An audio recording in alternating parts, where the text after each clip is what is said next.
Hello and welcome to our webinar today on getting started in Portuguese genealogy.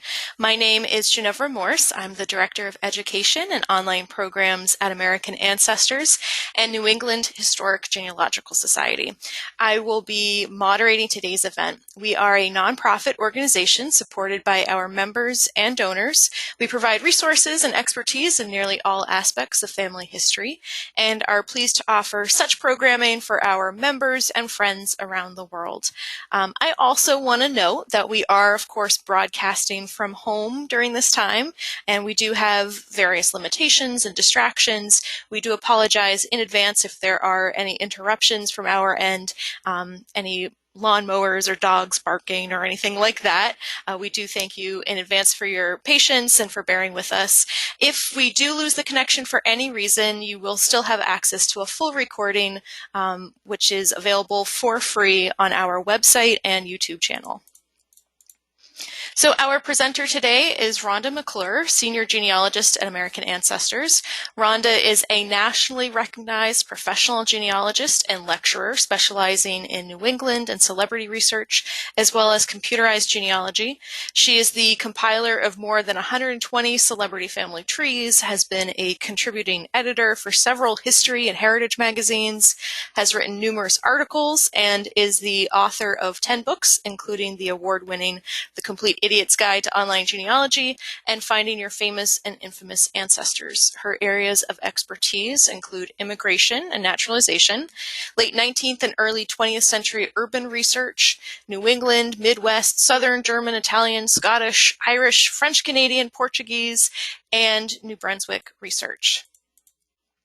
In today's session, you'll hear about some of the first steps in Portuguese family history research, the importance of exhausting records in the United States before researching in the Old Country, some of the motivations and timing behind the major waves of Portuguese immigration to America, and finally some tips and resources for researching abroad. At any point during the presentation, feel free to type your question into the panel to the right of your screen. We'll address those at the end. There is a syllabus for this session that can be purchased from our online bookstore. You'll find a link to this item in your reminder emails as well as in your follow-up email after today's broadcast. And of course, as I just mentioned, we are also recording this event, and starting tomorrow, you can freely go back and review any of the content from the presentation on our website or on our YouTube channel. So if you missed something on today's first listen, don't worry, you can always go back and review the presentation later. All right, so without further ado, I will turn things over to Rhonda. Hola a todos. And let me say to everyone how excited I am to be spending the afternoon with you talking about Portuguese research. We have a lot to cover, so we are going to jump right in and get started. Talking first, of course, about the first steps that everyone needs to take in order to be able to effectively get back into those old countries. So let's talk about each of those steps. It's really important that we work from the known to the unknown. We can't just randomly pick and choose people who have a similar name. And in order to effectively research in the old country, you have to exhaust all of the records that you find in the United States. These are the records that are going to help you to identify the town or parish where the family came from, which is how you're going to get into those records back in Portugal, the Azores, Madeira, etc. And we're even going to talk a little bit about some of the naming idiosyncrasies that come up when you're researching your Portuguese ancestry. So let's start with getting where we're going to start with our known information. Here we have a very small multi-generational chart. We have an individual named Irving Perry, who was born in 1908 in Arlington, Massachusetts. His information was supplied by a birth record, and then the following information for his parents and his maternal grandparents came from a 1910 census, which was supplied. So this is what we're calling our known information, and we're going to work from this. You'll see that all of the parents and the grandparents say that they are born in Portugal. However, family stories that were supplied indicate that perhaps the family is coming from the Azores. So as I mentioned, we want to get started first with the U.S. research because that's what's going to give us our clues. And to exhaust the U.S. research, it's very important to look at everything. This is going to include things like census and military records, the vital records, church records, immigration and naturalization, and a couple of others that we're going to talk about. So we're going to focus first on our census records. And it's really important once you find your ancestor in a census that you go forward and backward with the census records from where your research currently sits. You can't just take one census. So for Irving's father, Manuel Perry, that means going forward through the 1920, 1930, and 1940 censuses, but also going back to 1900 as well. In looking first at the 1920 and 1930 censuses, we're going to see if we get any additional information. So the 1920 census, which you will see up at the top, and the Manuel Perry family is in that red box. It still shows that the son Irving, who was born in 1908, he's now 11 years old, and he is living in the household. He's showing up right there, and he is with some other siblings, but we have his mother and father. And in this case, the wife Evelyn is now enumerated as Mary E. And now, instead of saying they're from Portugal, it says that they're from the Azores. Now, the 1920 census is an excellent census because it's also the only census that actually says when somebody was naturalized. So in the three citizenship columns, it asks the year of arrival, the naturalization status, and then the date of naturalization. And so we can see that he was naturalized by 1920, and it actually gives us the date. And Mary is getting naturalized as part because she's married to Manuel. The 1930 census down below supplies yet another child for the family, little Thomas, and brings the total of known children to 5. The birthplace again confirms that the Azores for Manuel and his wife, and the immigration date is now a little bit different, showing Manuel is 1892, while his wife Evelyn is saying she came over in 1887. The problem with some of these census records is that we don't always know who supplies the information, and so sometimes it can be a little misleading. Going forward to the 1940 census, we are going to get a couple of more things that help clue us in, and that includes one of the most important things about the 1940 census, which was it was the first one to offer us information about who supplied the details on the family. And so we have this little X with a circle in it next to Mary, Manuel's wife. She is the person supplying all of the information about the family in regards to ages, etc. So Thomas is now residing in the household, the little boy, and we have what looks to be a couple of lodgers as well. So Thomas is our only child still living in the household in 1940. As I mentioned, we want to go backwards as well. But in order to search the 1900 census, we need to do a little bit of info seeking to see if we can figure out who Manuel's parents are. So the best thing to do is to look for a marriage for Manuel and his wife.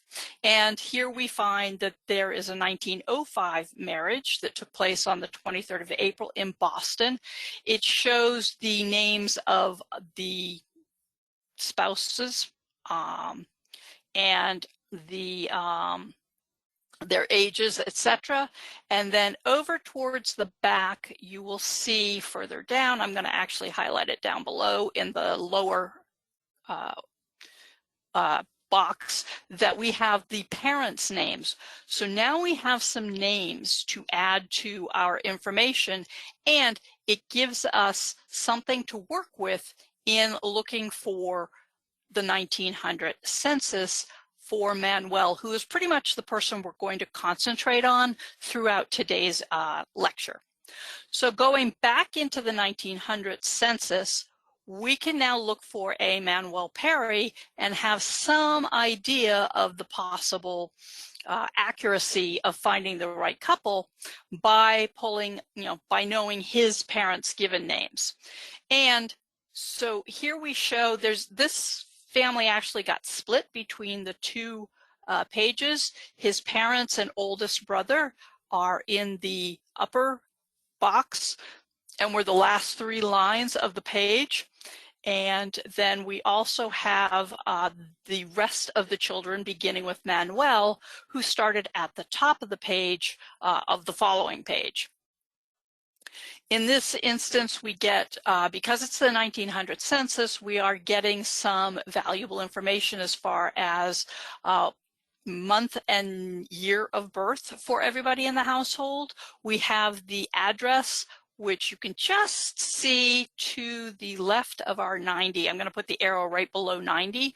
There's a 55 just to the left, and then I cut it off so we could blow up the other information as big as possible, but the street name was written up the left-hand side of the page and indicates that the family was living at 55 Webster Street in Somerville. And addresses can play an important role in making sure we have the right family as we work forward in our details. So Mary has given birth to 9 children, and 6 of those children are living. And we can see the 6 children are enumerated in this census, starting with Eugene on the first page, who was born in May of 1882 and is age 18. He was born in Portugal. Then we have Manuel on the top of the second page, and he is born February of 1884 and is age 16, also born in Portugal. And then when we get to Tony, the next son, he was born March of 1891. He's age 9. He is the first child that appears to be born in Massachusetts. He's followed by Louis, born December of 1892, age 7, born in Massachusetts. John, who is born November of 1896, age 3 in Massachusetts. And then little Mary, who was born in August of 1899, also in Massachusetts. So we have quite a bit of information on the family, giving us some good solid leads that we're going to follow up on as we go forward. Of course, Manuel and his brother Eugene and Tony, all of those boys would qualify for military records. So those born in the late 1800s and early 1900s, we have World War I draft cards for sure, or should have on most of them, that will supply information. But then there's also the World War II draft cards that might help us, especially if, in the case of Eugene and Manuel, who were immigrants to the country, if they played the immigrant card. In other words, when the draft order went out, they could go to the draft board and say, hey, I'm an immigrant, so I don't have to fight in your war. And they could indeed do that. If they did that, then it's very likely that by the World War II Old Man's Draft in 1942, that they have naturalized and become citizens of the United States and now would be required to give that information. When it comes to the World War I draft cards, not all of them show birthplaces. So here we have Manuel's World War I draft card. He was born, now we say February 28th. We can see his age, his date of birth is right in kind of about the upper quarter of our card. And it says February 28th, 84, but it does not indicate where he was born. He was one of the 2 draft cards that were done, or the drafts that were done in 1918. And we know this because over on the back of his card, we have September 12th, 1918, when the registration was completed. The very, very first of the 3 World War I draft cards indicated place of birth. The subsequent 2 that were taken in 1918 did not. So right now we have no additional info on Manuel for the from his World War I draft card. However, he does end up having to register again come 1942 for what was known as the Old Man's Draft. And we see here Manuel Roger Perry, the date of birth is the same, February 28th, 1884. And then we have his place of birth over here. And now we have an island in the Azores. We have the island of Pico. So that is an additional piece of information that we have picked up from his place of birth in this World War II draft card. There were some of his brothers who also had to file during the World War II draft as well in the Old Man's Drafts. And what was particularly interesting was that Manuel's still living in Medford, but his older brother Eugene appears to have gone all the way across the country to San Francisco. Now, right now, just based on what we know, it's not necessarily him. We have to do some additional information, but we've got a date of birth that will help us to prove whether or not this is the correct Eugene. He does share the same middle name as Manuel, which is sort of an indicator that possibly they are the brothers that were in the 1900 and subsequent censuses. Then we also have the younger brother, Louis, who has to register for the Old Man's Draft as well. And he is still living in Massachusetts. His middle name is Albert, but now we have an exact date of birth for him as well. And in this instance, December 29th, 1892. So we've got, again, we're picking up little pieces of information. Fortunately for us, Tony and Mary, the parents of all of these boys, had mostly boys and just the one girl, Mary, because the guys tend to have a whole lot more paper than the females and can help to give us some valuable information like these dates of birth that we might be then able to use as we venture back into our vital records, which is exactly what we're going to do as we work through our case study. So while Manuel R. Perry is our main individual that we're tracing, it's really, really important that regardless of how you're, who you're concentrating on, you have to reach out to the siblings. The birth records may tell us more about the parents. We know at least 4 of Manuel's siblings were born in Massachusetts, and we have a birth date for Louis for sure. And then we can also look at the marriage records for those siblings as well to see if we pick up any additional information. So we're going to start first with John Perry, one of the boys, the one that was 3 years old in 1900.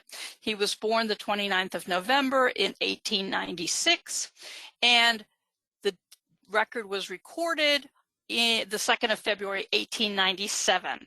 Born in Somerville to Tony and Mary. Mary's maiden name is listed as Martin. The address of the parents is listed as 55 Webster Avenue. So we know this is the correct family. And then the father's occupation, he was working for N.P. Company, and both the father and mother were listed as being born in Portugal. You're going to find that Portugal is often interchanged, especially with the Azores in this time frame, because both the Azores and Madeira were under the auspices of Portugal. Going forward, we looked for the next child, the baby, the little girl, and we looked up Mary. Now, Mary's name is kind of strange. She is listed as Mary Toomey Perry, born 14 August 1898. Her birth was recorded in 1899, the 25th of January. She was born in Somerville to Antonio and Mary. Maiden name of Mary's mother is Toomey. Again, the address is 55 Webster Ave, which is where we find them living in 1900. So it's looking like we have the right Mary. Not quite sure why we have so many variations in names for the mother just yet. And again, the father's occupation, he's a laborer. Now we see that dad and mom's birthplace is listed as Azores. And so you're going to see that going back and forth. Because the oldest brother, Eugene, was born back in the Azores, we have to first look and see if we can pick up a marriage for him, because that's the first document that may list parents' names that's going to be supplied. And we find that Eugene Rogers Perry marries the 3rd of January, 1904 in Cambridge to Adeline Gertrude Kerr, and that at the time of the marriage, Eugene was residing still at 55 Webster Ave. He's a draftsman. He's now indicating that he was born in Pico in the Azores, that his father is Anthony R. Perry, and his mother's name is Mary Dutra. Once again, Mary has yet another last name. We will make all of this clear, I promise. Going forward, I couldn't find a birth record for Lewis, but I was able to find a marriage record for Lewis, who marries the 26th of April, 1916 to Pearl M. Birch. And of course, by 1916, Lewis is no longer living at 55 Webster. Now he is listed as living at 202 Warren Street. His beloved is living just down the street from him. He's an iron worker who says he was born in Somerville and that his father is Anthony R. Perry and his mother is Mary Martinez. So we've got a lot of variation on the poor mother. So exactly who is Mary? We have a lot of questions about her surname. According to the information we found on those records, we have Mary R. Thomas, Mary Martin, Mary Toomey, Mary Dutra, and Mary Martinez. Basically, welcome to Portuguese names. This is something that can happen a lot with the Portuguese names. And right now, because of the variations, yes, we could be wondering if we have the right people. Let's talk a little bit about those names and especially the surnames. In the research I've done, while traditionally the males take the surname of their father and the females take the surname of their mother, they are free to take, they can ultimately take a grandparent's surname, the surname of a godparent, or just another surname that they either find in the family or that they kind of like. There is a lot of variation in Portuguese surnames, and as a result, what happens is just because you find two people who have the same names as your ancestors' parents, they may not actually turn out to be the correct family. So you have to really have as much information about, say, birth date and the full name and the exact place of birth, etc., as possible in order to be able to effectively point to a record and say, yes, this is definitely our person. So before we get going much further, I want to take back, show our family tree again, and let's pick up, look at what we've picked up through the records we have looked at so far.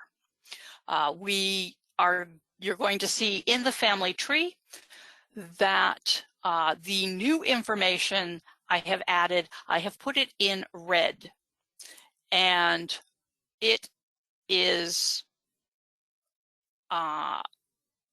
including a middle name from Manuel, his full birth date, and the names of his parents with a big old question mark over Mary's last name, because quite frankly, we're not real sure what her name is at this point.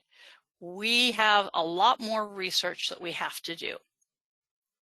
And so you can see, whoa, hello. We've got a red arrow out in the middle of nowhere. Actually, it's supposed to be pointing to her question mark right over her surname. And that's because we can't quite say what the name is. Now, what we can say at this point is that the surname Perry and Thomas, those would be anglicized equivalents to whatever the names are back in Portuguese. So we have to also keep that in mind as we move forward. Because most of your individuals are Catholic from the Portuguese, there is a good idea, the majority are Catholic. So what we need to do is to look at the what available records might exist for us in the, as far as where we're going with our subsequent research. The good news is that because they are Catholic, there tend to be a lot of records. The bad news is we may not be able to get access to them because if they haven't been microfilmed, digitized, etc., they are considered to be private records, and as such, that means that we, we're at the mercy of the parish priest or the clerk in the church as to whether or not they're going to allow us to have them.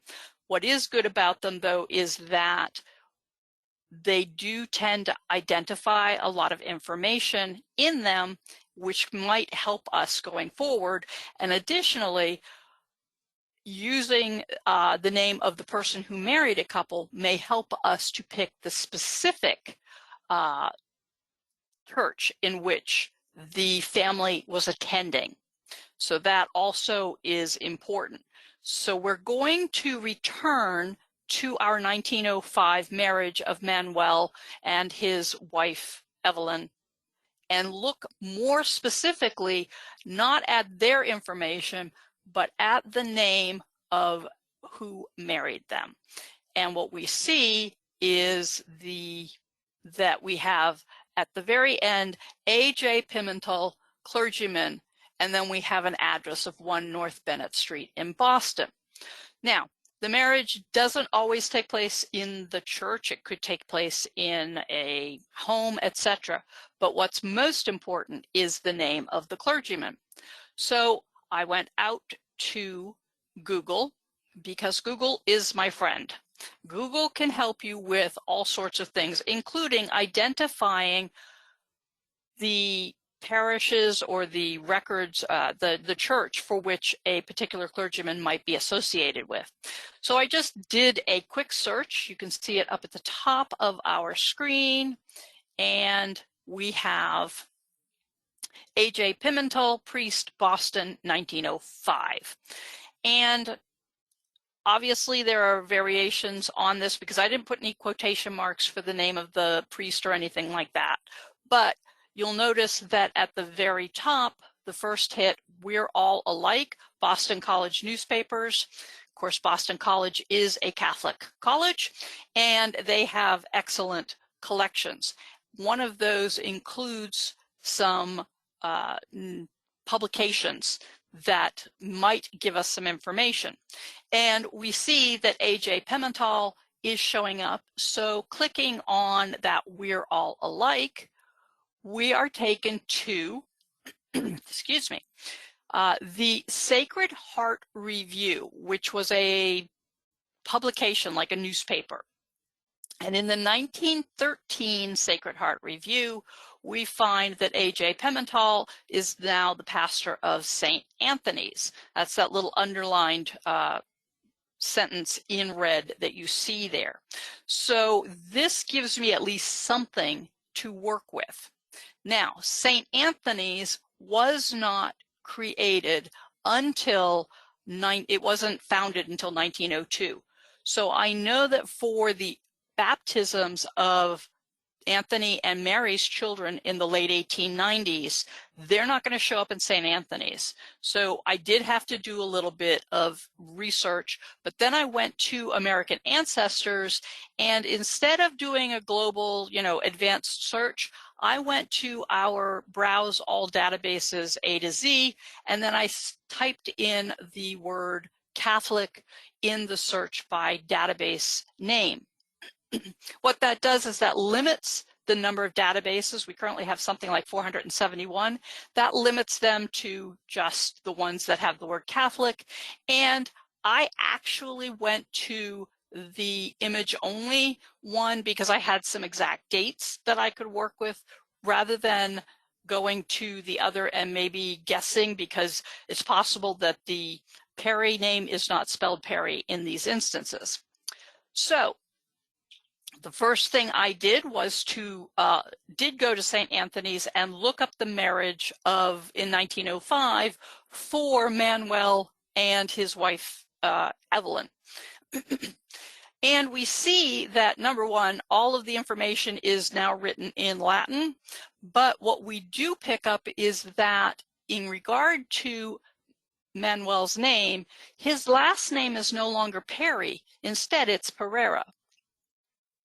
We also pick up a middle name for the father, Anthony. It's Rodriguez, and that the mother is Mary Thomas Pereira. So Mary Thomas currently is our leading last name for our bride, Mary. In doing the research to try and find the baptisms of those later children, I did discover that A.J. Pimentel was first the priest of the Portuguese Catholic Church, St. John the Baptist, in East Boston. So that's where I returned to look for the baptismal records of the children that we had found in the vital records, in the hopes that I could get some additional information or some verification of the name. So the youngest, the little girl Mary, who was born in 1898, we have her baptism here, and it indicates this was the one that in vital records said that her mother's last name was Toomey. We see that, in fact, no, we are now having it as Tomasia, and that would be a much more Portuguese surname. We also have Antonio Rodriguez Pereira, and the date of birth matches the date that we had in the vital record for Mary. So these are the types of things that we needed in order to know we're getting the right people. Also, it indicates that we are coming from the Isle of Pico. We then looked up Lewis's baptism, and now his is all completely handwritten. It took place in 1893.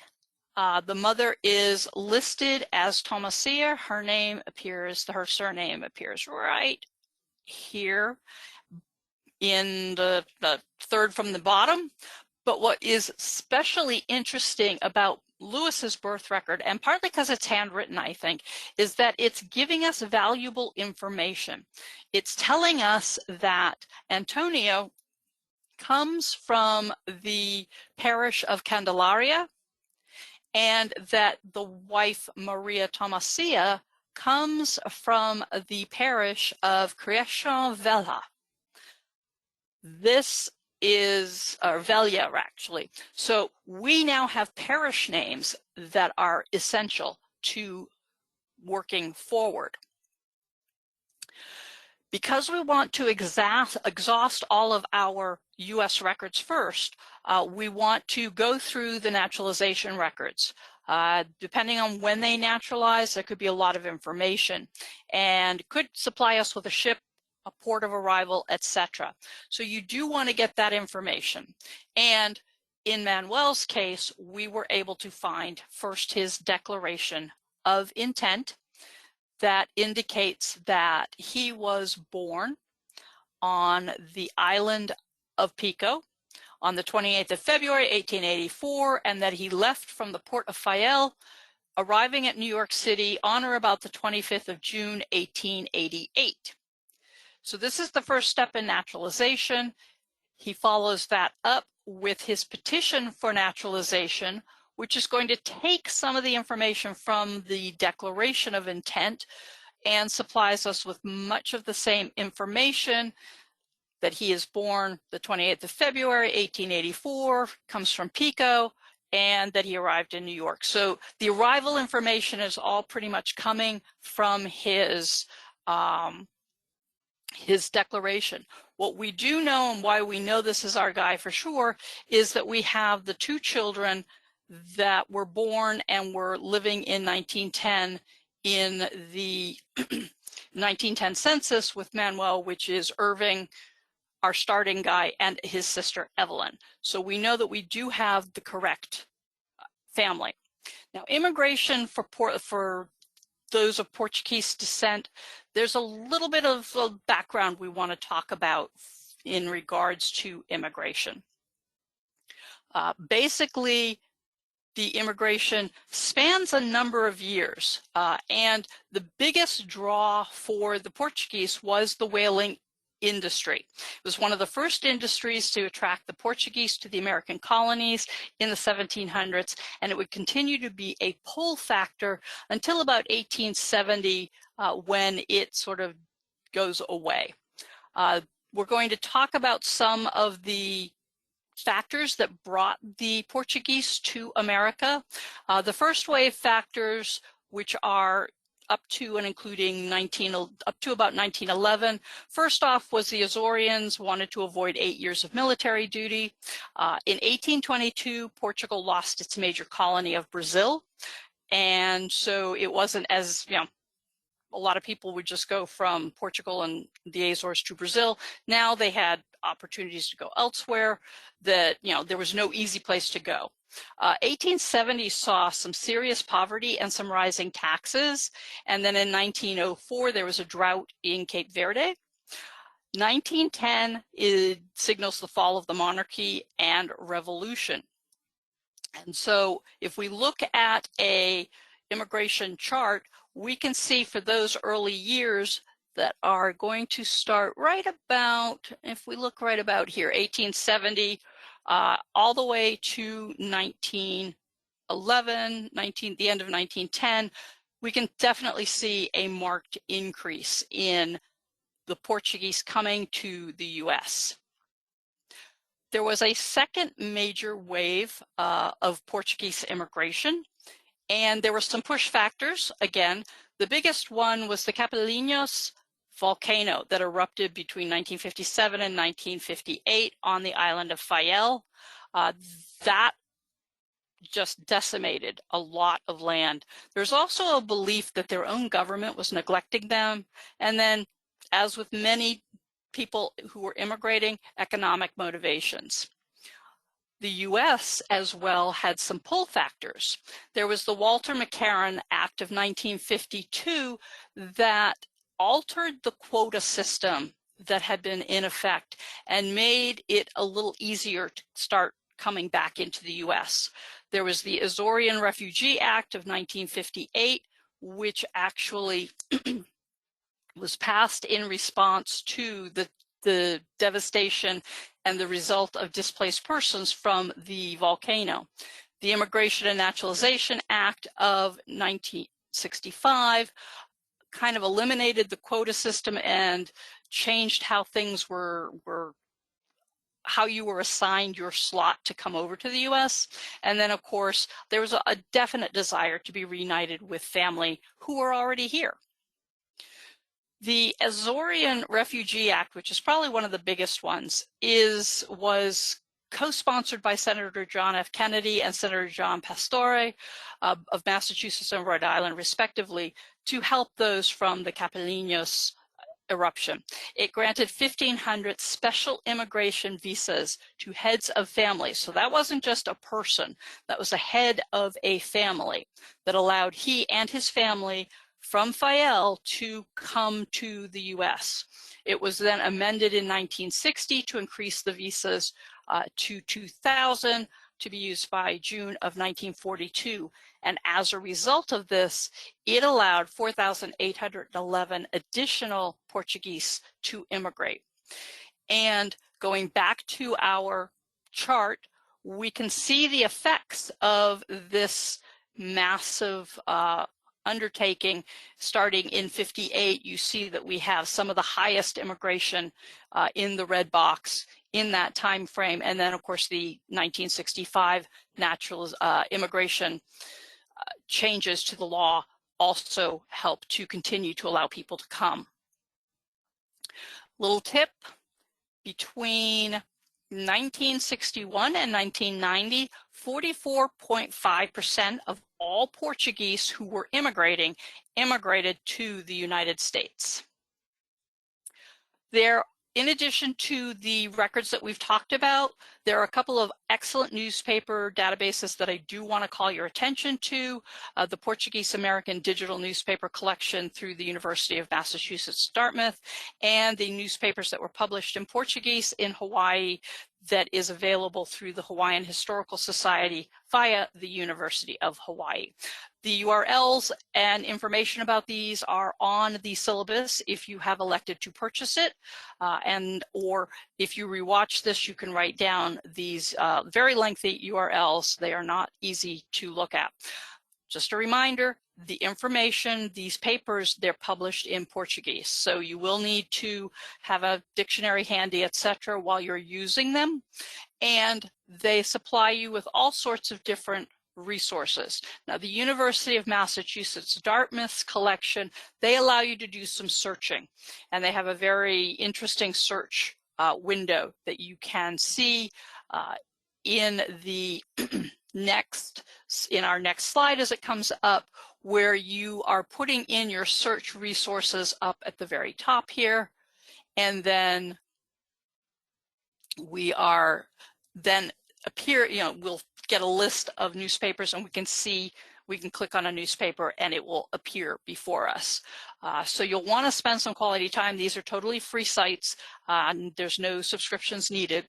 The other one, as I mentioned, is the newspapers that were published in Portugal or in Portuguese in Hawaii. And this is more of a browse kind of a situation. Once you get to the main page, you will have an opportunity to look. It's below what you see here in the screenshot, but those A and O's that you're seeing over here on the right, they have to do with abbreviations of certain newspapers. Like I said, that's below the screenshot. There was no way to get all of that in. And these will actually be sort of you pick a date and you pick a newspaper, etc., and then you will be presented with a PDF of that entire newspaper that you will then have to look through. So it's not as easy. There's no way to do any searching on your people. Okay, we have exhausted all of our U.S. information, so we want to do some researching abroad. We know some parishes, we know a lot of information. Like most of the European countries, researching in Portugal and its archipelagos like the Azores and Madeira, they do require town or parish in most instances. And the autonomous regions of the Azores and Madeira did not begin civil registration, that is the recording of birth, marriages, and deaths, through the civil government until 1911. Brazil actually began their civil registration in 1870. However, you still have Catholic Church records as a solid go-to. Probably the best place to start looking for things for the Azores, Portugal, and Madeira in regard to parish registers is tombo.pt. Just type in tombo.pt and it will take you, that's like the top hit. And over here on the left, you will see that we have quite a few districts alphabetically arranged. Those are for Portugal proper, and then scrolling further down, you would find a list for the Azores and Madeira. It does not include Brazil. However, The Azores have their own website, and usually if I know that the people are from the Azores, I go straight to this particular page here because I'm more familiar with it. It's existed and I've played around with it a lot. And it allows me access to the parish registers as well as the passport records. Madeira as well has put up their own web page. They have a main database, and then they have some other databases, including things like baptismal and marriage records and immigration information. So before we jump into our research abroad, let's refresh our memory about what we know about Manuel and his parents. So we have pretty much established that Manuel's mother is definitely Maria Tomasia. His dad is Antonio Rodriguez Pereira. We know where they were born, which parishes they were born, and we know that Manuel was born on the island of Pico. So going into the Azores webpage and selecting the Register of Parishes, we're going to click on that, and that will take us to a selection of pull downs, which is first the island of Pico, and let me get my arrow to point out here for you. The island of Pico, followed by the county of Madalena, and then the parish is going to allow us to select a specific one. Because Manuel's father was from Candelaria, that is my go-to in my search to try and find information on a baptism for Manuel. And then the Procura button basically means research. And because of the date, so what happens is it displays all of the baptisms because I selected the baptisms, and then the date range that is covered. I see that there are two that include the year 1884. So in typical fashion, I'm going to pick the first one, which is in the red box, and then the VER basically means to view. And we're going to start going into that. Now, these are records that cannot be searched in that you cannot type in a name. You must go page by page. And so I'm showing you what they look like as soon as you open the view. You get this window here.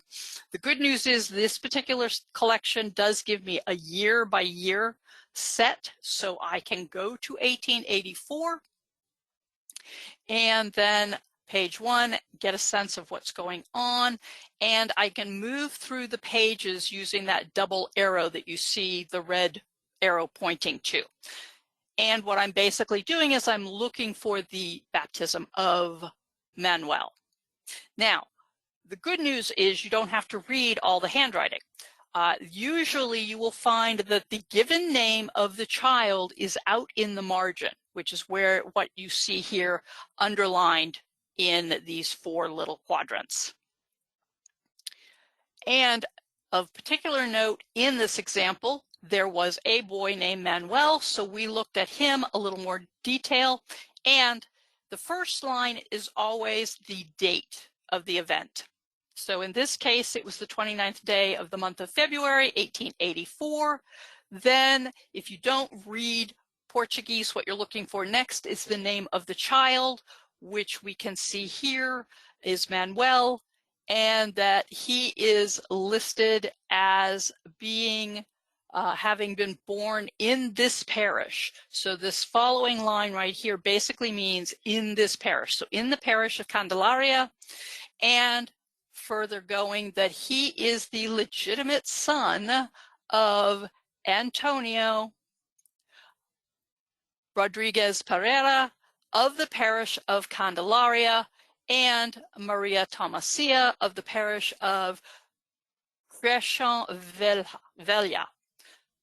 What this gives me is kind of a solid lead that I do know when this person was being, that this is our Manuel. Also, actually, I didn't point out that the 28th day of the current month, so the 28th of February was his birth date, which supports what we knew. In addition to getting the parents' names, though, we also find that they have listed the paternal grandparents, which are Luis Rodriguez Pereira and Joana Rosa, and then the maternal grandparents, who are Joan Dutra Martins and Francisca Tomasia. So if we go back to what is Mary's last name, Mary Tomasia, what we find is that we have some semblance of understanding now based on some of these new names that we have. The Dutra name is part of her father's name. Tomasia, obviously Thomas, that makes sense. The Martins name for her grandfather is being used as both Martin and Martinez. And then I'm pretty sure that the Toomey was just a mangling of Thomas. So through just that one baptism, we can now make some sense of that. And we can update our chart, giving us additional information, which allows us to then go into the parish registers again and to try and find the marriage of Antonio Rodriguez Pereira and Mary Tomasia. The marriage is going to take place in the parish where Maria is from. So that's why we are going to Création Velia to look for a possible marriage.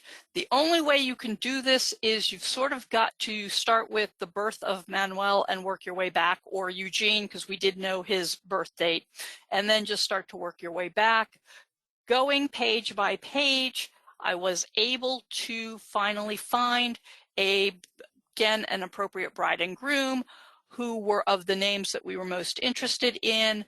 They're appearing in the left-hand column here, and the whole marriage continues on. So we're going to blow up some of this information so we can take a peek at it. As I said, in the margin, we have the names of the parents. They were married the 28th of July, 1881. That's the date that you see underlined, and then both of their names are underlined as well in our example.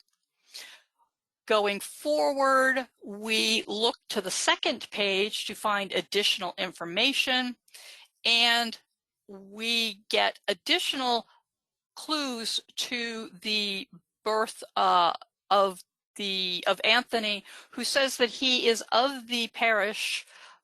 He was the parish of Nossa Senhora dos Candies, which was in Candelaria. So that was the official name of the church, Our Lady of Candies, but it is in Candelaria, which is what we knew for him, and that he is the baptized legitimate son of Luis Rodriguez Pereira and Joana Rosa.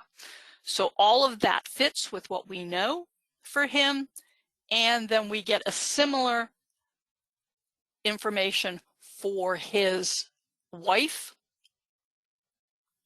giving us the same info that she is 20, I think she was 24, of the parish of Doris, which is again in Création Velia, that she was baptized the legitimate daughter of Joan Dutra Martins and Francisca Tomasia. So this gives us with some certainty that we have the correct family. That allowed me to then go looking for the marriage or the baptism of Anthony, and we found him. Now his is a little different because the name is the first thing instead of the date, which is much further down, but it does list him as being the son, the legitimate son of Luis Rodriguez Pereira and Joana Rosa. It supplies his maternal grandparents as Manuel Rodriguez de Forst and Maria Rosa, and that the date of the birth, as I said, is sort of in the middle there with that underlined, and says that he was born in Candelaria on the 24th of October, 1858. A similar search was undertaken for Maria's baptism as well. And again, in similar format, her name first, that she is the legitimate daughter of, or that she is the daughter of Joan Dutra Martins and Francisca Tomasia. Her paternal grandparents are Francisco Dutra, who is already deceased. And that actually shows Francisca de Sutra. The right here is the word that indicates that he is deceased, and that her maternal grandparents are of Francisco, and then the mother's name got a little strange. So they mistranscribed it or miswrote it, and it started out as Maria Ignacio, and then they go along to say, right here, that is to say Maria Jacinta. And Maria's maternal grandparents are Sebastian Rodriguez and Francisca Rosa, who is already deceased. And in her case, we see the word defunta, which means deceased as well. And then we have the date of the baptism on the 2nd of November, and that Maria's baptism also shows the mother's maiden name of Tomasia, and so she is kind of pulling her name from there. So we've added to our chart, putting some additional family members' names in there, giving us lots of names to be looking for. There are many other records that you can find with through researching in the old country: passports, military, the notarial and census records. The passport records are the only one that you're going to find that are easily available online. They can assist you with identifying exact towns if you didn't get it from the research you found in the US. And to use them effectively, you do need to have a date of arrival for the family, because they usually did it a few months beforehand. Again, these are pages that you have to go through page by page, and so I did that on the Azorian website and did find the date of the passport for Antonio Rodriguez Pereira was done on the 25th of May, 1888. And as you read across in these columns, that he was married, he was a farmer, age 29, height was 1.6 meters, which converts to about 5'5", and it gives a full description of his physical appearance, as well as telling us additional information, describing his mouth, everything. And then we have this nice note right in the middle of the second page that supplies us with who he's bringing with him, which includes his wife, Maria Tomasia, and 2 children, Gel, who I believe is Eugenio, age 6, and Manuel, age 4. They were born, and that Antonio was born in Candelaria in the county of Magdalena on the island of Pico. So, oh, and by the way, he has a mustache. That is what that's telling me there. Some of the passport records for Portugal look dramatically different, and you can access those again by going to the tombo.pt website. You see these have lots less information than what we saw with the Azorian records. Military records can be quite useful in research. There are a number of different ones. The ones that are most interesting for genealogists would be the Folia de Matricula.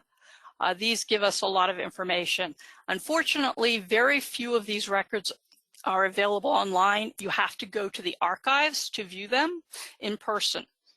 Portugal has put a collection together predominantly from the beginning in 1900 with an emphasis on the First World War that is available at Projeto Germil, and again, you can see the URL at the bottom. It's also in our syllabus.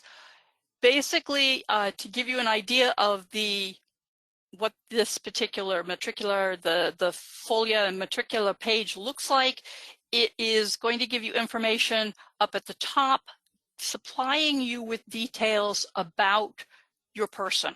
So a physical description, where he was born, his occupation, his date of birth, info about his parents, and then, as I said, over on the right is the physical appearance, Down below is his military information, especially all the way down at the bottom, which supplies, where he was serving, what he was doing, etc. But unless you have somebody from Portugal who would have served 1900 to 1920-ish, you may not be able to find these records online. Notarial records are the equivalent to our legal documents. So where we would go to the courthouse to get birth, to get wills, land records, etc., notaries handled these records for individuals in Portuguese countries. As a result, the records are not found in a courthouse per se. They may be found at a district or state archives, and in Portugal there's also a notarial archive. None of these records are online, and they do require that you visit the physical archive in question. Census records, not as helpful for many of the areas, the Portuguese areas, as they are for the US. For Portugal, the Azores, and the Madeira, most of the census returns have been destroyed after they've abstracted the statistical information.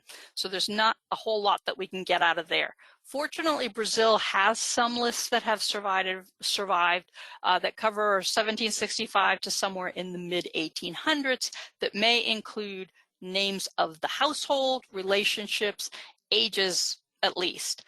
A few of those exist in a digital format on Family Search, but require you to go to an affiliate library such as NEHGS or a Family History Center for access. But just to give you a sense of what they look like, this happens to be for the town of Franca, which is what I concentrated on. You can see that the years are 1824 to 1848. As we look down, it's only one little collection, and you can see from the, this was done within our establishment, so there's no key. There would be a key if you tried to do this from home, but clicking on the camera supplies me with the images from the microfilm, and then I can go looking page by page for those.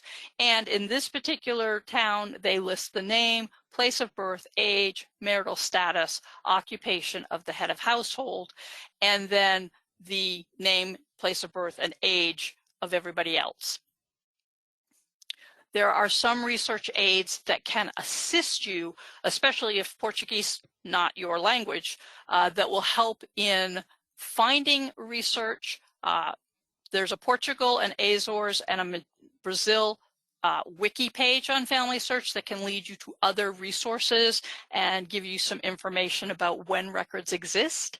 And there is also, to just give you an example, the Brazil one, you'll go to, this is getting started, but you'll notice over on the right-hand side that you can click on any of these subject headings, and that will take you to the specific heading in question. So if you're looking for church records, etc.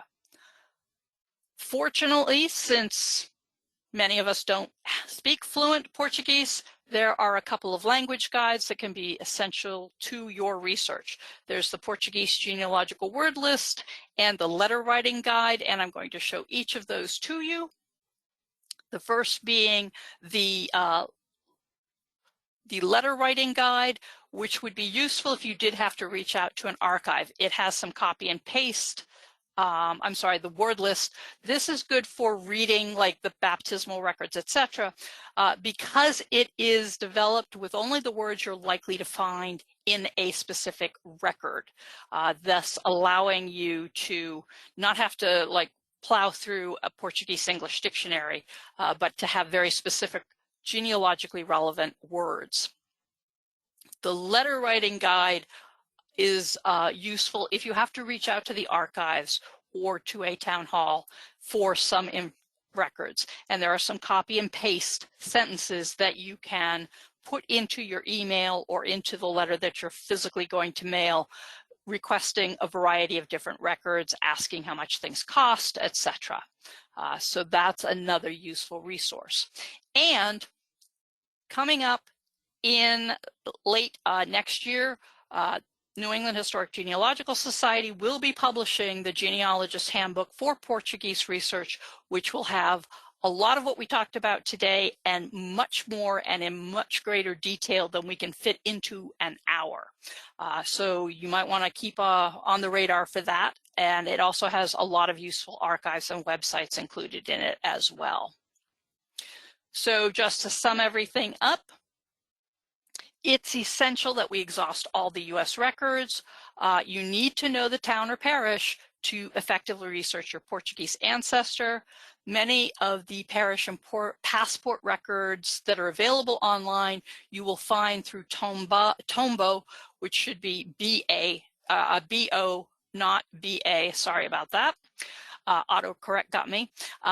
But you may need to contact archives directly for records that have not been digitized. All right. Well, thank you, Rhonda. You covered so much. I know that we're over time, but we'll take as many questions as we can in the next few minutes. So if you have anything that you'd like to ask Rhonda, go ahead and type it into the questions panel. And of course, Rhonda and our other experts also offer consultations. So if you do want more hands-on help with your research, you can always contact us to schedule a consultation, a one-on-one consultation, and you can learn more about those resources by contacting the emails that you see on your screen. All right, so I know that there were a lot of questions about kind of different last names, surnames. I know that you covered that in your example, but how do you go about even kind of tracking that or recording that in either a software, if you use a genealogical software program, or a chart? Do you just pick one? Do you include all the variations? And of course, there's also anglicizing of names, which we saw from Pereira to Perry. So how do you kind of record that information in your in either your charts or software? So generally speaking, fortunately through software, you can change as you find things. I'm obviously going to go with whatever the surname is that I first find. But once I get the baptismal record or birth record of the individual in question, excuse me, I'm more likely to go with the name as it appears there. So what that means is that, once I establish that Mary Thomas was indeed Maria Thomasia, that's the name I'm going to put, and then I'm probably going to make some notes because most of our software programs allow us to add notes to events or to the person, listing other names she may appear as.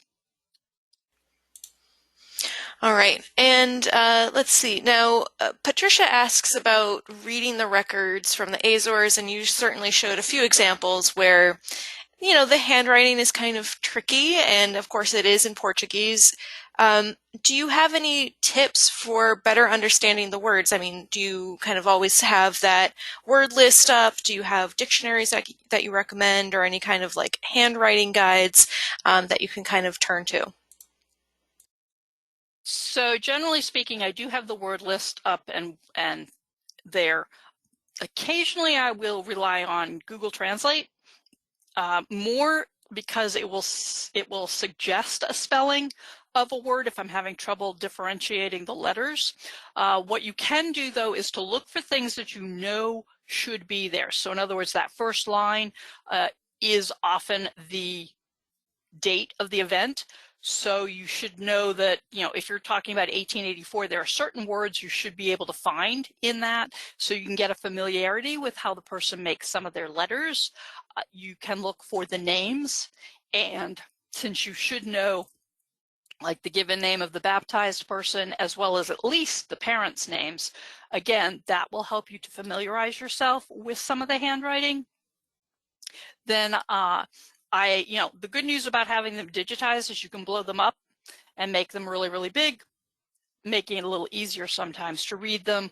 Also, especially with the Azorian site, a lot of the records are the originals, so that's a lot easier to read than if you're working off digitized microfilm, because the darkness of the microfilm might make it hard.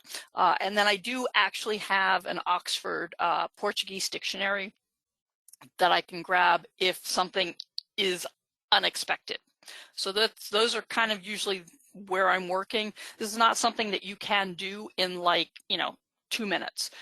You've got to plan some time when you're playing in these records. Thanks.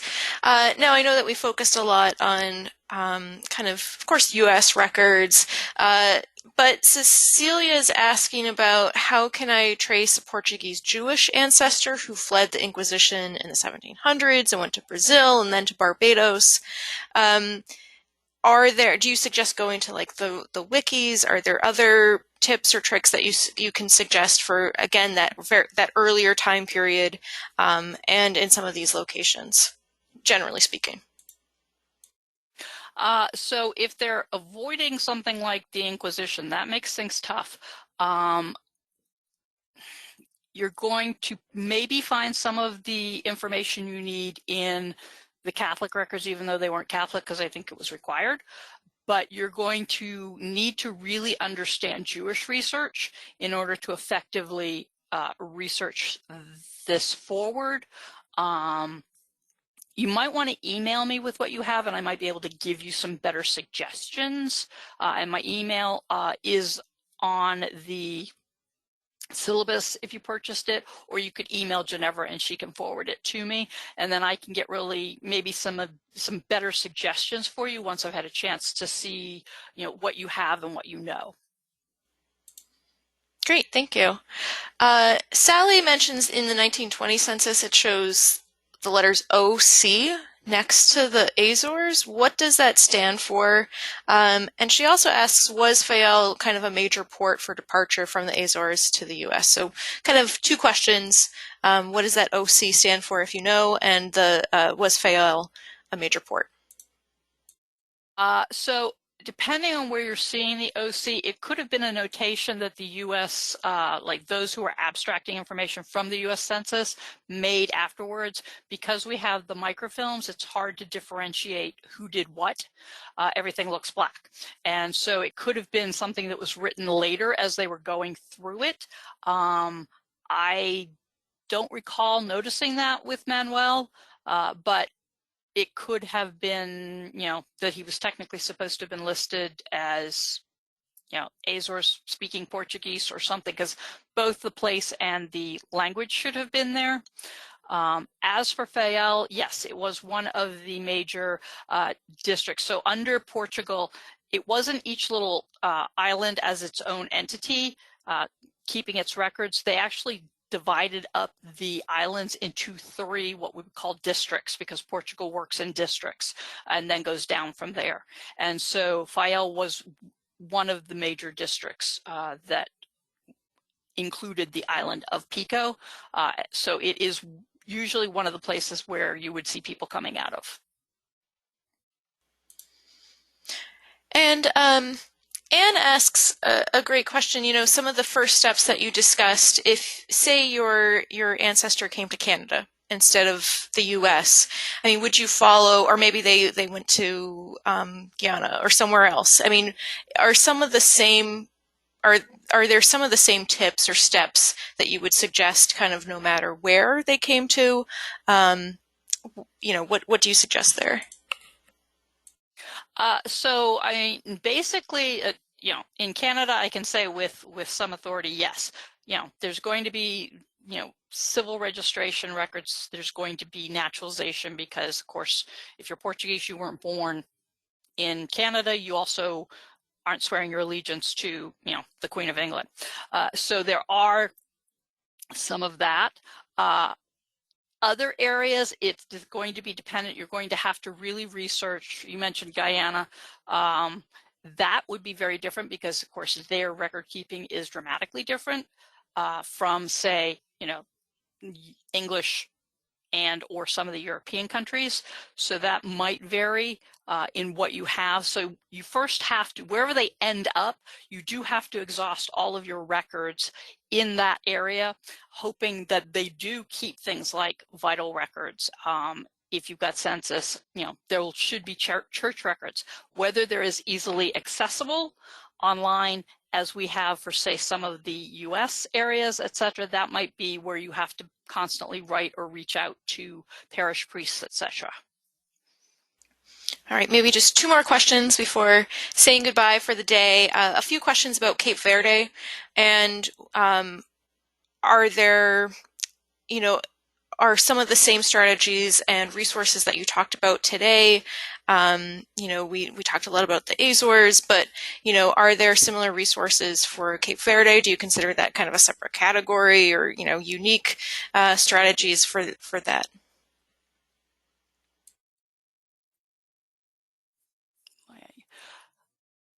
So as far as Cape Verde, I will tell you that it is considered a Portuguese area. And hold on, I'm going to just double check something really quick because it's been a while since I looked at something. But there is a Cape Verde how-to guide on Family Searches Wiki that you may want to look at. And there are some areas that are better than others in regards to records. For instance, if you're trying to get vital records from Cape Verde, you may need to go to the main registry. Because it's much smaller and is sort of isolated, it doesn't have as many places as some of the others, like the Azores. All of the islands have their little town halls, etc. And of course, in Portugal proper, you've got districts, and then which would equate to a state, if you wanted to call it that. So there are many records for Cape Verde. Some Catholic Church records for Cape Verde exist through Family Search, and those are open to anybody. I would do some investigating, but you might want to check that Family Search wiki for specifically Cape Verde. Thank you. And so one final question. A few people are asking about ancestors who came to the U.S. pretty early. So, in some cases pre-1750, kind of the early 19th century. They may have come as mariners or for other reasons. Are there, can you talk a little bit about what resources or records they may find either in the U.S. or in the old country for that time period? So basically, unfortunately, in the U.S., the earlier you are, the less info you're going to get from the U.S. records, and that's going to cause you some difficulties. The good news is if you at least have an island, you can begin to pick through them. I wouldn't recommend that for, San Miguel, but for something like Pico or some of the smaller islands, if you know your ancestor was from there, which was most of the whaling people were Azorean. They were the earliest arrivers to the U.S. You could go through each of the church baptismal or marriage records for what you know about your person. It's going to be a lot harder, certainly, because you probably have less information of them in the U.S. But if you know who their spouse was, if, you can get some kind of, info from a death record. If they were mariners, that would be an occupation that should be listed in the original records in the old country. So maybe even they're, specified as a whaler. But you are going to have some problems. The good news is that a lot of the church records go back into the 1600s. So if you can figure out where the family is coming from, you have the potential to be able to continue to go backwards. All right. Well, thank you again, Rhonda. Thank you, everyone, for your questions. I know we couldn't get to every question today. Of course, you can, if you did purchase the syllabus, and I will be providing a link to that in my follow-up email, you can reach out directly to Rhonda. You may also consider scheduling a consultation or hiring our research services team. You can learn more about those services by contacting the email addresses that you see on your screen. But again, I will be including that information as well as a link to the recording information on my follow-up email later today. So thank you again for joining us today. As you leave the event, you'll have the opportunity to fill out a survey and give us your feedback. As we continue to expand our webinars and online offerings, any and all feedback is extremely helpful and appreciated. And I also want to note that this free webinar was made possible by the generous support of members and friends around the world. Please consider making a gift to American Ancestors to keep these programs free and to create more free programs for you and audiences around the world. If you'd like to access more how-to resources or learn about upcoming online educational programs, please visit our online learning center at americanancestors.org/education. Please stay safe, stay healthy, and I hope to see you at our online programs in the future. Goodbye for now.